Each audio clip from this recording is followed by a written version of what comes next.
Dean and I did a long, my buddy Dean and I did a long thing about Ready Player One. We basically beat that to death, even worse than you and I did for Star Wars. But I haven't had a chance to ask you guys about it. Now, you've read the book, but you haven't. Still have not seen the movie. I'm waiting for my daughter to read the book. And you two, Trina and Jay, saw the movie. We took our parents to go see that. And he read the book. Jay read the book as well. Mm-hmm. So I'm curious as to what you have to say, Jay, in general, and Trina specifically, about one big scene in the movie that's not in the book at all. The great Stephen King scene. That was awesome. That was so great. So Jay, what did you think about Ready Player One? Let's talk about the book a little bit. What did you think about the book? So to me, the book was okay. I mean, it wasn't like it was a generic plot, but it was greatly done. Pulling out all of the references, pulling out all the 80s, pulling out 70s stuff that I had no idea. So I thought the plot was generic, but the way the book was done and using all that they used in it was genius. Why do you say generic? I just thought the plot was, it was kind of... From a book standpoint, why do you say it was generic? It just seemed like a generic plot. It's a generic treasure hunt type. There wasn't anything spectacular about the plot. Yeah. It was an adventure movie. Yeah, it was... A quest movie. Yeah, it was a Goonies movie. It was a Indiana Jones movie. Go find this, go find that. Back to the Future. Yeah. Type thing. Yeah. But I was disappointed in the movie because it was absolutely nothing like the book, and that's what made it so awesome. That's true. That is true. So I was disappointed it wasn't like the book, but I'm glad it wasn't because it made it its own thing. As far as the cinematography was, it was probably the most beautiful. It was just awesome to look at. Yeah. As I was saying earlier, I don't see movies twice, and I almost went to the theater twice to go see this one. You and I will probably have to watch this one again at home when I get it, so we can really dissect it. I would definitely watch it again. It was good. Yeah. And now, Trina, my favorite surprise scene in Ready Player One was The Shining. Yes. What holy fuck, that was awesome. Now, you being the Stephen King-ophile that you are, I want to hear what you have to say about the Stephen King scene in Ready Player One.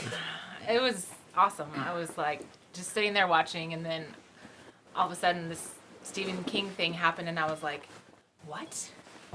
And I look at him, and he's like, this is not in the book. No, not at all. And I was She was so excited. She was screaming and hitting me in the chest. There it goes. And then, when room 247 came up, she's like, he's going in. He's going to go. I was like, oh, no.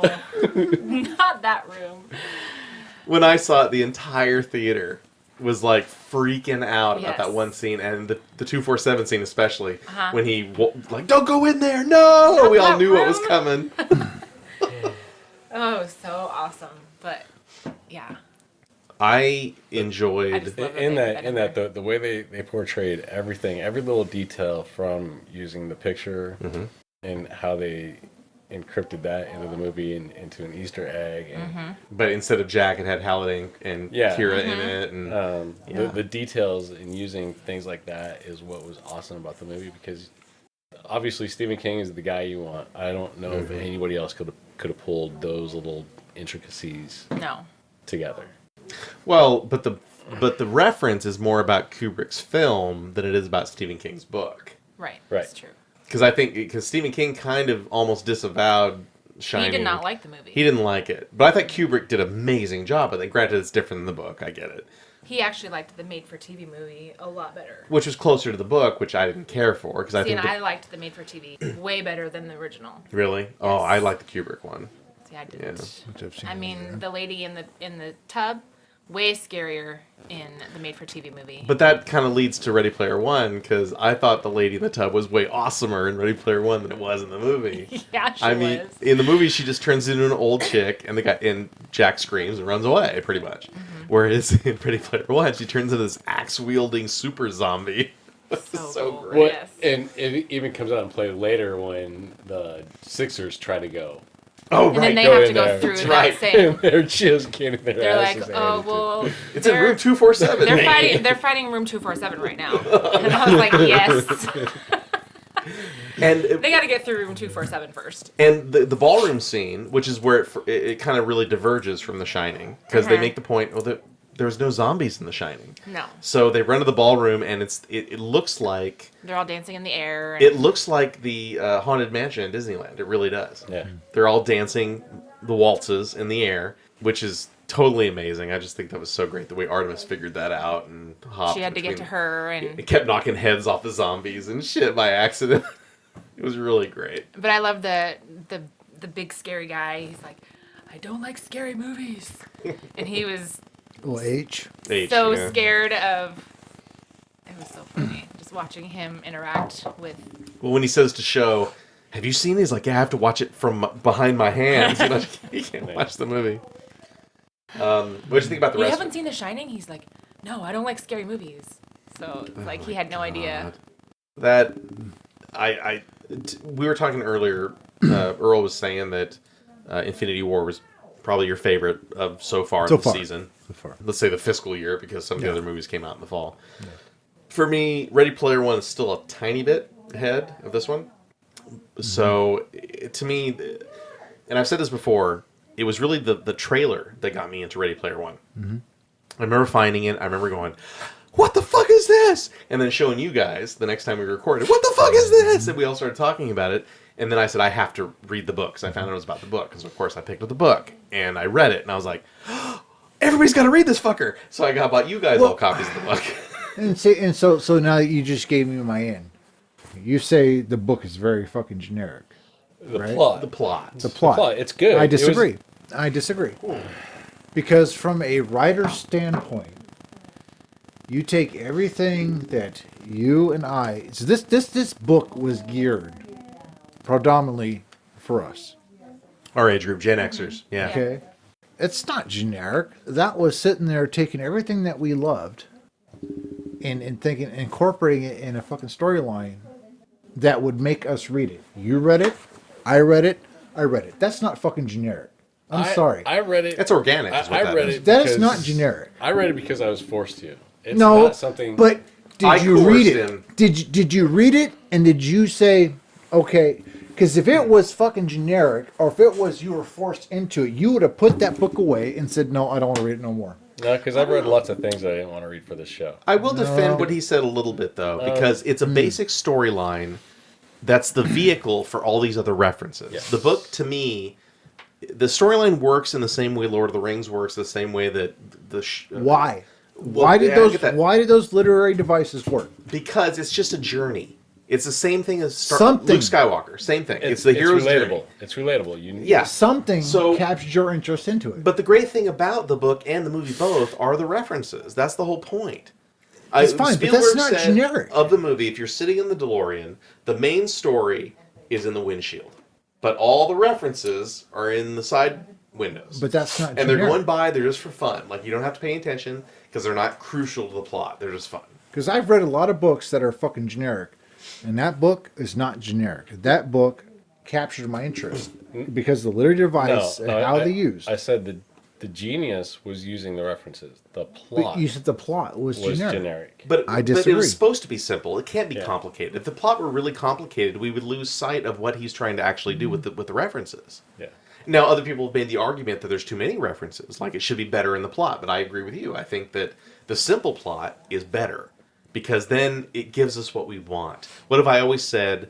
I want a movie that dials the clock back, and that movie, even more than Star Wars, even more than Civil War, dialed the clock back for me. In the same way that Terminator Genesis did a few years ago, that everybody hated. And I thought it was great for the same reason, because it made me feel like I was 10 and watching these movies again. I just don't think it was generic. in I think it was specific in what they wanted to do.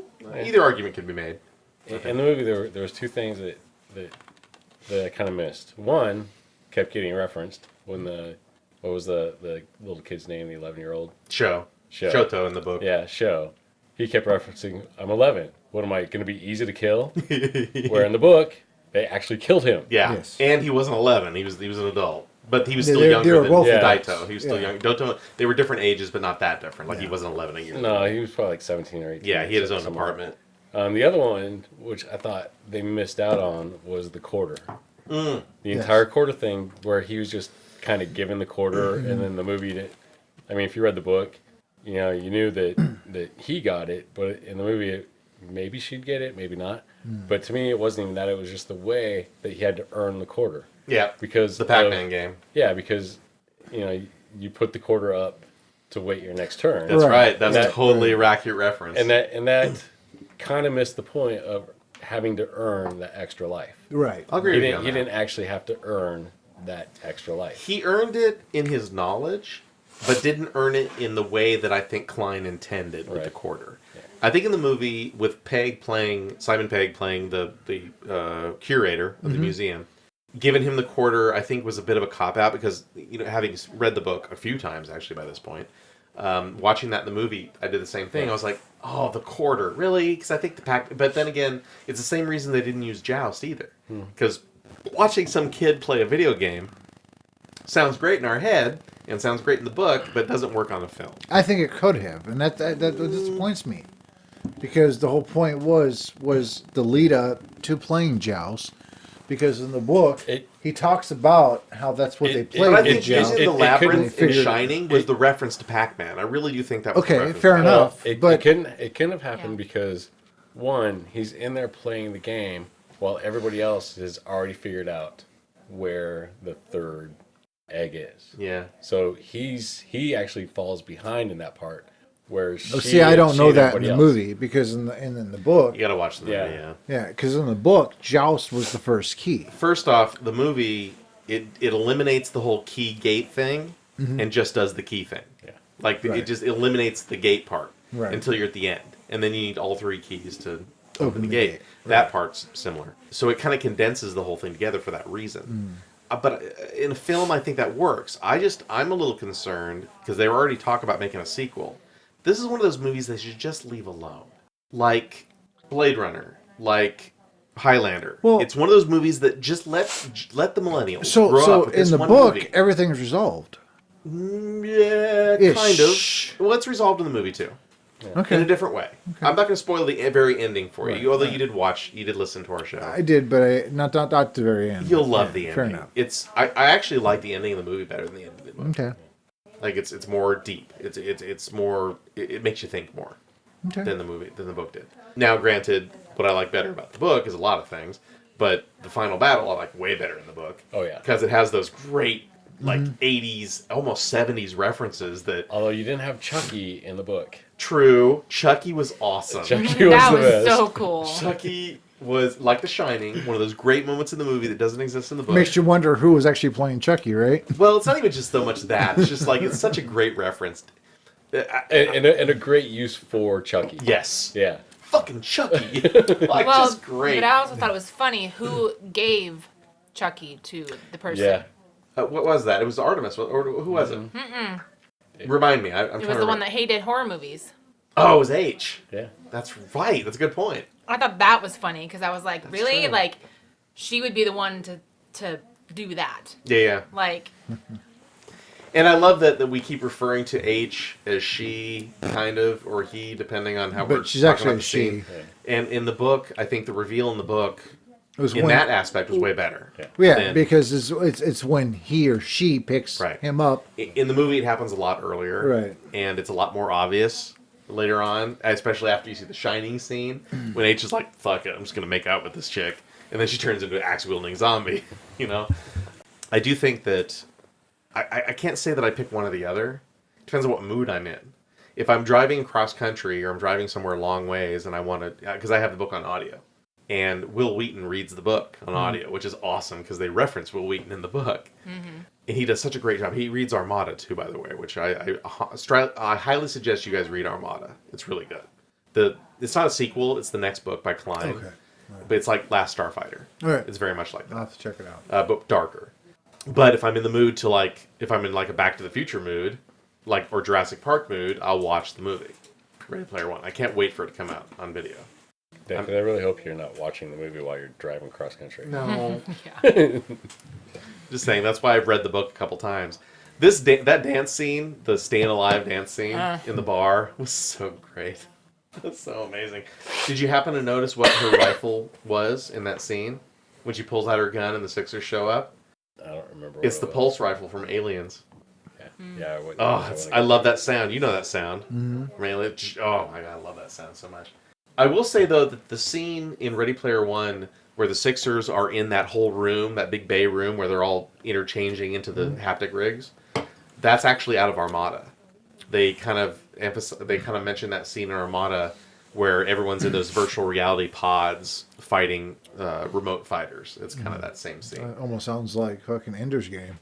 A little bit. Actually, Ender's Game is referenced in Armada a lot. Really? They reference Ender's Game, Last Starfighter, and something else that I forget. Like throughout the book, they keep referencing it. So once again, Klein's playing homage to What All We Love and writing a storyline. Yeah, that's exactly right.